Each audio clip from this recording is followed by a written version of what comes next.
Welcome to سلسلہ ہدایت قرآن، سنت اور اہل بیت علیہم السلام۔ آج ہم قرآن مجید کی سورہ الکافرون یعنی سورہ نمبر 109 پر گفتگو کر رہے ہیں۔ یہ سورہ مکی ہے اور اس میں 6 آیات ہیں۔ اس کا جو مرکزی خیال ہے وہ اسلام کے سب سے بنیادی عقیدے توحید پر کسی بھی قسم کے سمجھوتے کو آپ کہہ سکتے ہیں قطعی طور پر مسترد کرنا ہے۔ ایک دم واضح دو ٹوک اعلان ہے یہ۔ اس کا نزول بھی ایک خاص پس منظر میں ہوا تھا جب قریش کے کچھ سرداروں نے پیغمبر اکرم صلی اللہ علیہ وآلہ وسلم کو عبادت میں ایک عجیب قسم کی شراکت کی پیشکش کی تھی کہ کچھ عرصہ وہ آپ کے معبود کی عبادت کر لیں اور کچھ عرصہ آپ ان کے بتوں کی۔ تو یہ سورہ بنیادی طور پر اسی پیشکش کا جواب ہے، لیکن ایک سوال یہاں پیدا ہوتا ہے، اس سورہ میں کچھ جملے وہ دہرائے گئے ہیں، خاص طور پر عبادت سے انکار۔ تو کیا یہ دہرانا صرف تاکید کے لیے ہے، صرف بات کو پختہ کرنے کے لیے، یا اس کے پیچھے قریش کی جو الگ الگ متعدد پیشکشیں تھیں ان کا الگ الگ جواب پوشیدہ ہے؟ میں اس نقطے پر زور دوں گا کہ سورہ کا جو اصل پیغام ہے وہ توحید اور شرک کے درمیان ایک ہمیشہ قائم رہنے والی لکیر کھینچنا ہے، ایک ایسی لکیر جسے پار نہیں کیا جا سکتا، اور یہ جو تکرار ہے یہ اسی قطعی فیصلے کو اور مضبوط کرتی ہے۔ اور میں اس بات پر توجہ دلانا چاہوں گی کہ اس سورہ کی جو آیات ہیں اور خاص طور پہ جہاں یہ تکرار ہے وہ شاید صرف ایک جنرل پرنسپل، ایک عمومی اصول ہی بیان نہیں کر رہی ہیں، بلکہ یہ قریش کی طرف سے جو پیش کی گئی تھی نا مخصوص قسم کی اور متواتر تجاویز، یہ شاید ان کا براہ راست جواب ہیں۔ جیسے کہ امام جعفر صادق علیہ السلام کی ایک روایت ہے جو اس کی وضاحت کرتی ہے کہ ہر تکرار جو ہے وہ ایک نئی پیشکش کے رد میں نازل ہوئی تھی۔ اس لیے میرے خیال میں اس سورہ کو صحیح طرح سمجھنے کے لیے اس تاریخی پس منظر اور یہ جو انکار کی ایک واضح ترتیب ہے اس کو ذہن میں رکھنا بہت اہم ہے، کیونکہ یہ توحید پر جو غیر متزلزل استقامت ہے نا اس کی گہرائی کو واقعی اجاگر کرتا ہے۔ جی بالکل، آئیے اس کی تفصیلات کا جائزہ لیتے ہیں۔ سب سے پہلے بسم اللہ۔ بسم اللہ الرحمن الرحیم۔ قل یا ایھا الکافرون، کہہ دو یا کہہ دیجئے ایو کافرو۔ اب یہ آیت دیکھیں، یہ براہ راست ان لوگوں سے خطاب کر رہی ہے جو اس وقت کفر پر قائم تھے۔ روایات میں اس کی وضاحت ملتی ہے کہ یہ خطاب خاص طور پر قریش کے انہی سرداروں سے تھا۔ نام بھی آتے ہیں جیسے ولید بن مغیرہ، عاص بن وائل، حارث بن قیس، امیہ بن خلف وغیرہ، جنہوں نے پیغمبر اکرم صلی اللہ علیہ وآلہ وسلم کو وہ سمجھوتے کی پیشکش کی تھی۔ انہوں نے کہا تھا کہ بھئی 1 سال آپ ہمارے معبودوں کی عبادت کریں، اگلے سال ہم آپ کے معبود کی کر لیں گے۔ پھر جب آپ نے انکار کیا تو انہوں نے یہ بھی کہا کہ اچھا چلیں کم از کم ہمارے بتوں کو تمسا ہی کر لیں، یعنی صرف چھو لیں تبرک کے لیے۔ اس پر آپ صلی اللہ علیہ وآلہ وسلم نے فرمایا کہ میں اللہ کے حکم کا انتظار کروں گا، اور پھر یہ سورہ نازل ہوئی۔ اب اس میں یہ جو لفظ ہے نا قل، کہہ دو، یہ خود بہت اہم ہے۔ یہ اس بات کی دلیل ہے کہ یہ جواب اللہ کی طرف سے ہے اور پیغمبر صرف اس حکم کو پہنچا رہے ہیں۔ اگر قل نہ ہوتا تو پھر آگے جو آ رہا ہے لا اعبد ما تعبدون، میں اس کی عبادت نہیں کرتا جس کی تم کرتے ہو، یہ اللہ کی طرف سے مناسب نہ لگتا، اور یہ اس بات پر بھی زور دیتا ہے کہ کیونکہ پیشکش آپ کو تھی لہٰذا جواب بھی آپ ہی کی زبان سے ہونا تھا۔ یہ الکافرون کا لفظ بھی یہاں غور طلب ہے۔ کیا اس سے مراد صرف وہی مخصوص سردار ہیں جنہوں نے پیشکش کی تھیں؟ جیسے بعض مفسرین نے اشارہ کیا ہے کہ یہاں الف لام جو ہے وہ عہد کا ہے، یعنی اسپیسیفک لوگوں کے لیے، کیونکہ ہم جانتے ہیں کہ بعد میں مکہ کے بہت سے دوسرے لوگ تو مسلمان ہو گئے تھے۔ تو اگر ایسا ہے تو پھر یہ انکار خاص طور پر انہی لوگوں کے لیے تھا جو اپنے کفر پر آخر تک قائم رہے۔ لیکن اس کے باوجود قل کا حکم، جیسے آپ نے کہا، اس پیغام کو ایک ہمیشہ کے لیے اصول بھی تو بنا دیتا ہے نا، کہ ہر مسلمان کو شرک اور اس کے مطالبات سے اسی طرح بیزاری کا اظہار کرنا چاہیے۔ تو اس میں لگتا ہے کہ تاریخی خصوصیت بھی ہے اور عمومی ہدایت بھی ہے، دونوں چیزیں موجود ہیں۔ بالکل بالکل صحیح کہا آپ نے، دونوں پہلو ہیں، اور اگلی آیت اسی بیزاری کو مزید واضح کرتی ہے۔ لا اعبد ما تعبدون، جن کی تم پرستش کرتے ہو میں ان کی عبادت نہیں کرتا، یا میں ان بتوں کو نہیں پوجتا ہوں جنہیں تم پوجتے ہو۔ یہ پیغمبر صلی اللہ علیہ وآلہ وسلم کا پہلا واضح انکار ہے۔ میں ان معبودوں کی عبادت بالکل نہیں کرتا جن کی تم کرتے ہو۔ یہاں یہ جو ہے ما تعبدون، جس کی تم عبادت کرتے ہو، اس کا مفہوم کافی عام ہے۔ اس میں ہر قسم کے جھوٹے معبود شامل ہو جاتے ہیں، چاہے وہ بت ہوں یا کوئی شخصیت ہو یا کوئی بھی اور چیز جس کی اللہ کے سوا پرستش کی جا رہی ہو۔ یہاں پر ایک سوال اکثر ذہن میں آتا ہے کہ مشرکین جو تھے وہ اللہ کو خالق تو مانتے تھے، قرآن میں بھی اس کا ذکر ہے، پھر یہ کیسے کہا گیا کہ میں اس کی عبادت نہیں کرتا جس کی تم کرتے ہو؟ ہاں، یہ سوال واقعی اہم ہے۔ جی، تو اس کا جواب یہ ہے کہ ان کی اللہ کی جو عبادت تھی نا، وہ شرک سے آلودہ تھی۔ وہ اللہ کو معبودوں میں سے ایک سمجھتے تھے یا پھر اس کے ساتھ دوسروں کو شریک کرتے تھے۔ تو ایسی عبادت اللہ وحدہ لا شریک کی عبادت نہیں ہے۔ قرآن کے نزدیک عبادت صرف اور صرف خالص اللہ کے لیے ہے۔ لہٰذا حقیقت میں جس طرح وہ عبادت کر رہے تھے وہ اللہ کی عبادت شمار ہی نہیں ہوتی تھی، اسی لیے لا عبدو کہا گیا۔ اچھا، تو گویا اللہ کے وجود کا اقرار کر لینا کافی نہیں ہے جب تک عبادت صرف اور صرف اسی کے لیے خالص نہ ہو۔ یہ نقطہ بہت اہم ہے۔ یعنی مشرکین کا اصل مسئلہ اللہ کا انکار کرنا نہیں تھا، بلکہ اس کی عبادت میں شرکاء کو شامل کرنا تھا۔ اور یہ آیت اس بات کو بالکل واضح کر دیتی ہے کہ شرک کے ساتھ کی گئی عبادت، بھلے اس میں اللہ کا نام بھی شامل ہو، وہ حقیقت میں اللہ کی عبادت ہے ہی نہیں۔ گویا شرک جو ہے وہ اصل عبادت کی جو روح ہے اسی کو ختم کر دیتا ہے۔ اسی لیے پیغمبر صلی اللہ علیہ وآلہ وسلم نے فرمایا، لا اعبدو، میں اس طرح کی عبادت کرتا ہی نہیں۔ بالکل صحیح۔ پھر اگلی آیت، تیسری آیت، ان کی طرف سے کسی بھی قسم کی مماثلت یعنی ان کے راستے پر چلنے کے امکان کو رد کرتی ہے۔ وَلَا أَنْتُمْ عَابِدُونَ مَا أَعْبُدُ، اور نہ ہی تم اس کی پرستش کرو گے جس کی میں پرستش کرتا ہوں،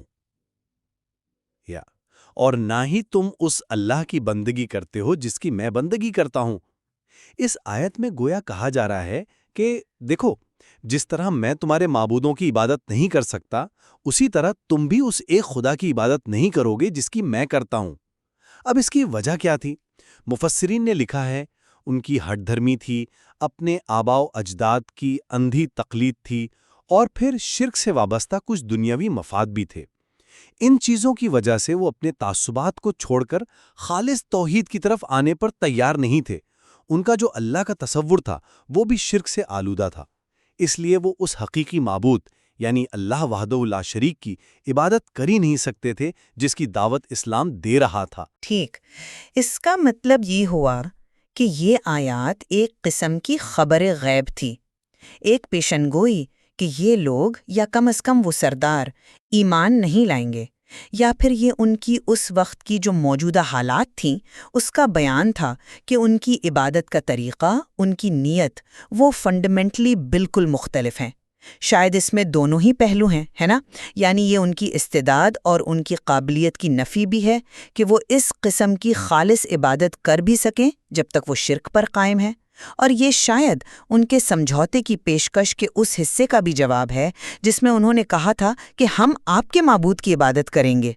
قرآن واضح کر رہا ہے کہ ان کی یہ والی عبادت بھی قابل قبول نہیں ہوگی۔ جی ہاں، یہ بہت ممکن ہے۔ اب ہم ان آیات پر آتے ہیں جہاں وہ تکرار، وہ ریپیٹیشن نظر آتی ہے۔ چوتھی آیت، وَلَا أَنَا عَابِدٌ مَا عَبَدتُّمْ، اور نہ ہی میں ان کی پرستش کروں گا جن کی تم پرستش کرتے ہو، یا اور نہ ہی میں ان بتوں کی پرستش کرنے والا ہوں جن کی تم پرستش کرتے ہو۔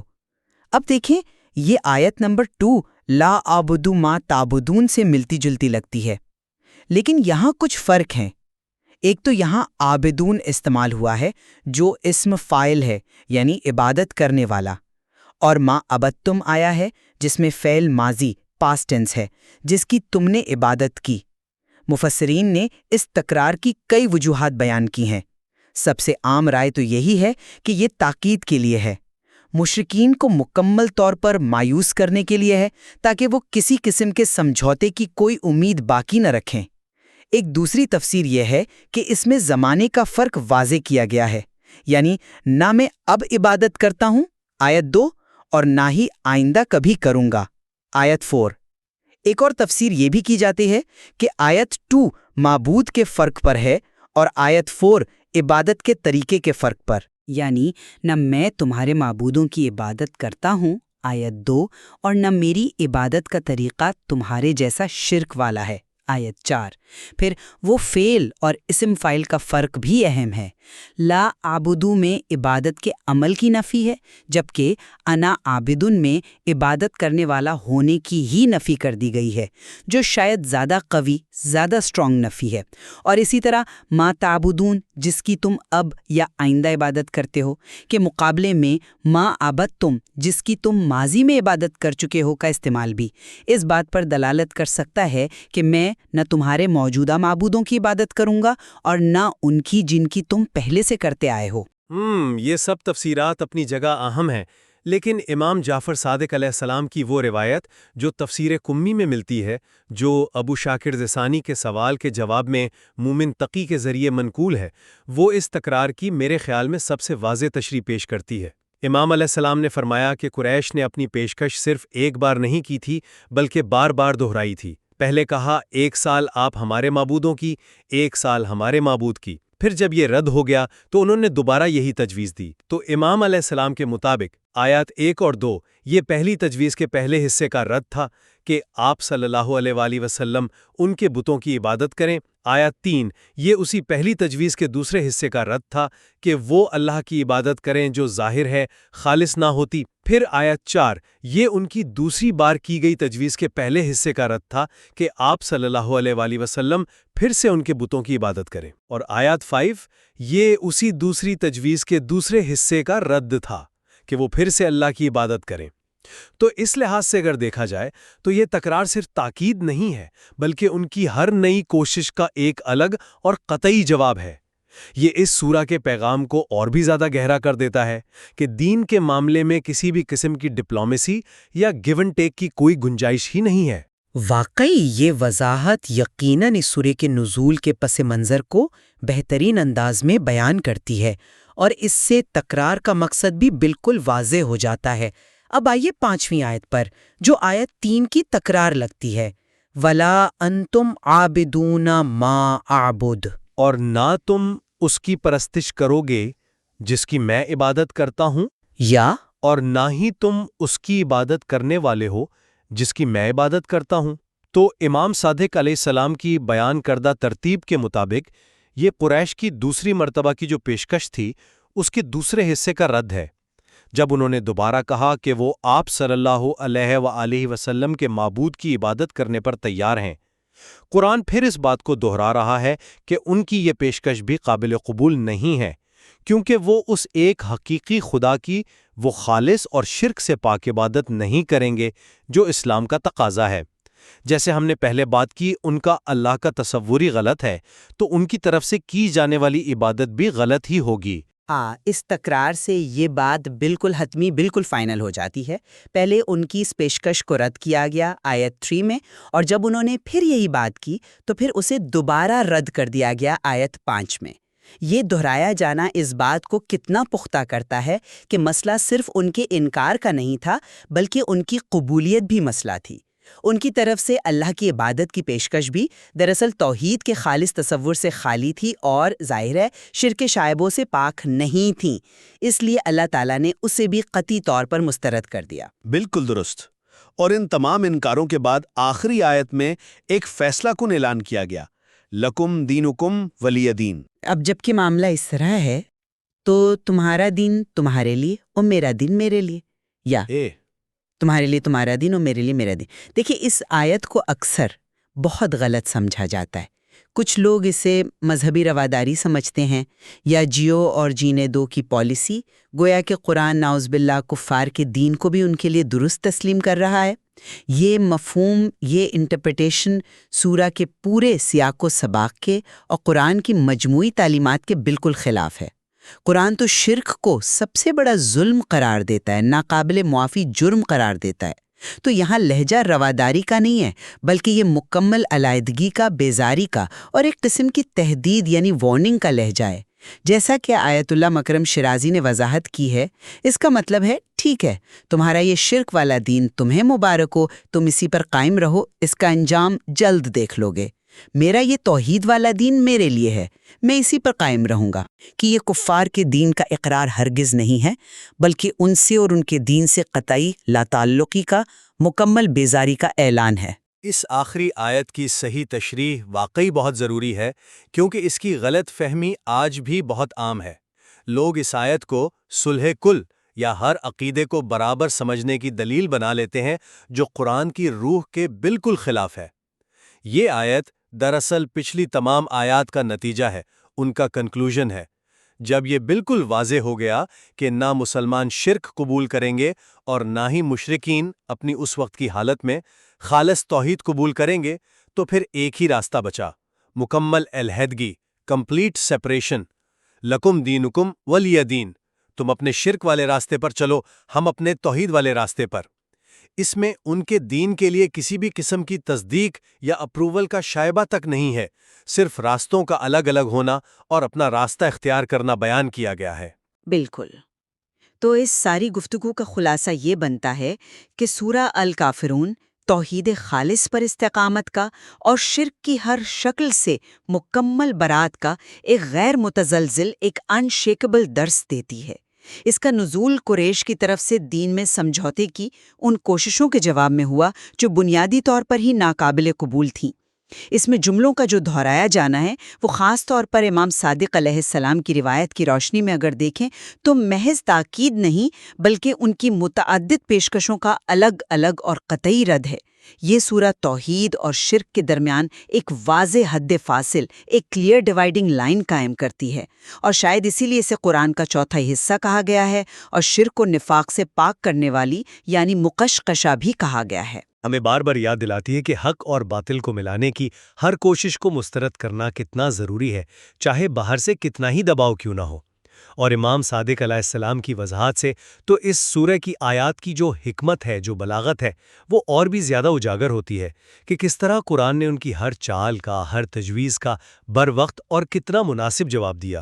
اور آخری آیت کی تشریح اس نے بھی یہ بات واضح کر دی کہ علیحدگی کا اعلان ان کے عقیدے کی تصدیق نہیں بلکہ اسے بیزاری اور اپنا راستہ الگ کرنے کا اظہار ہے۔ ان کی بنیادوں پر مضبوطی سے قائم رہیں اور کسی بھی قسم کے شرک سے، چاہے وہ کتنا ہی واضح ہو یا کتنا ہی پوشیدہ کیوں نہ ہو، خود کو محفوظ رکھے۔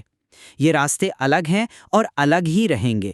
یقیناً اس سورہ کی عظمت اور اس کے جو اثرات ہیں ان پر مزید غور و فکر کی گنجائش ہمیشہ باقی رہتی ہے۔